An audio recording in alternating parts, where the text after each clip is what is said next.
Okay, Real Talk 101 episode 179 Ash Wednesday edition. Sa gusto pong magpa-ritual, mensahe lang po. Sa gusto magpa-reading, mensahe lang po. Okay, kukuha tayo dito ng isa. Web.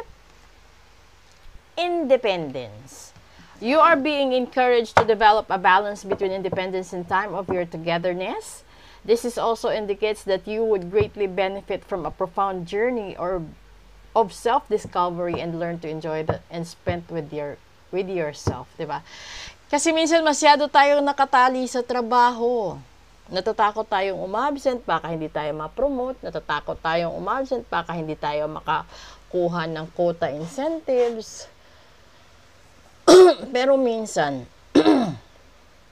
nakakalimutan natin tao tayo, hindi tayo robot. Diba? At lahat ng sobra ay masama. Lahat din ng kulang ay masama. So, probably, ito na yung pinakatamang panahon na dapat mong i-cross-examine ang sarili mo. Kaya dahil baka isa sa pamamaraan na nakalimutan mo or nakaligtaan or ano pa yung tawag doon, is yung pagbisita sa magulang mo bago mahuli ang lahat.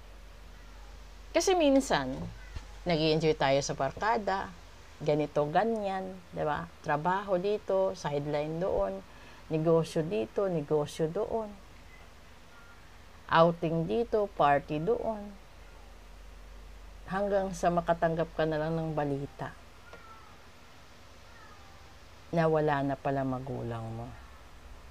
So, dahil first Tuesday ngayon, and then this reading is for Ash Wednesday, March 5th, lahat ng kasalanan mauungkat. Lahat ng sekreto mauungkat. At lahat ng confession mangyayari. So, that's the real talk right there. Kung gusto nyong malaman kung paano ang paraan para maiwas kayo sa kamalasan, sa kapahamakan, sa pagkalugi, no? At saka sa mga manluloko na relasyon. Ipa-reading at ipa-ritual nyo ang sarili ninyo.